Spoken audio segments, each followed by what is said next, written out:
9 जुलाई को जिस रशियन महिला को कर्नाटक पुलिस ने गोकर्ण के जंगलों से हिरासत में लिया था, उसको लेकर अब एक चौंकाने वाला खुलासा सामने आया है।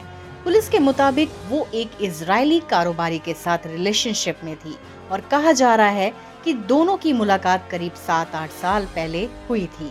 नीना कुटानी ने एक न्यूज पोर्टल को बताया कि बच्चों का पिता एक इजरायली कारोबारी है।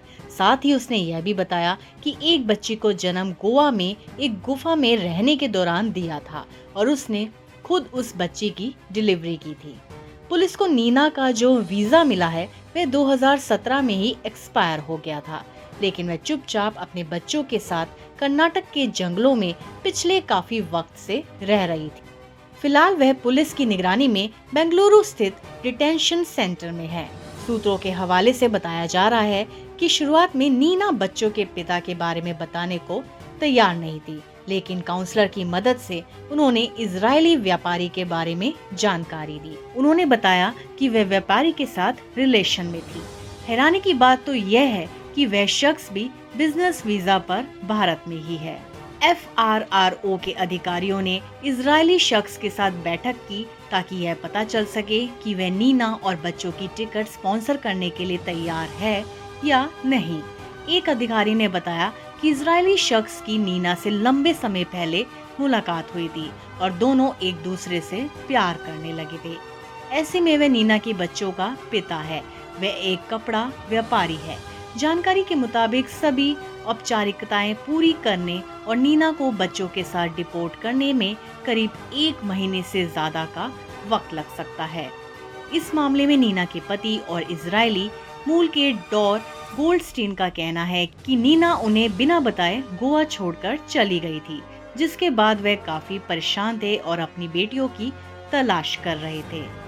गोल्डस्टीन ने कहा कि उनकी नीना से पहली मुलाकात करीब 8 साल पहले गोवा में हुई थी, जहां दोनों को एक दूसरे से प्यार हो गया। हमने भारत में 7 महीने साथ बिताए और फिर कुछ समय के लिए हम यूक्रेन चले गए।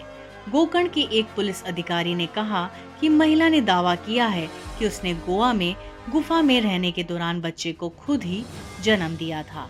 हालांकि इस बात पर भरोसा करना मुश्किल है, लेकिन हम इससे इनकार भी नहीं कर सकते। रिपोर्ट के अनुसार सूत्र बताते हैं कि नीना ने बताया है कि उनकी मुलाकात इजरायली शख्स से 2018 में हुई थी और वह अपने देश लौट गया था। ऐसे में एक सवाल यह भी उठ रहा है कि नीना उस जंगल में कैसे खाने पीने का इंतजाम करती थी और उसके पास पैसे कहां से आते थे। इस बारे में नीना ने बताया कि वह आर्ट और म्यूजिक वीडियो बनाकर और कभी कभी पढ़ाकर या बेबी शूटिंग कर पैसे कमाती थी। उन्होंने कहा, मैं इन सब कामों के जरिए पैसे कमाती थी और अगर मेरे पास कोई काम नहीं होता था तो मेरे भाई, मेरे पिता मुझे पैसों से मदद करता था। हमें जो भी जरूरत होती थी तो उसके हिसाब से हमारे पास पर्याप्त पैसे होते थे।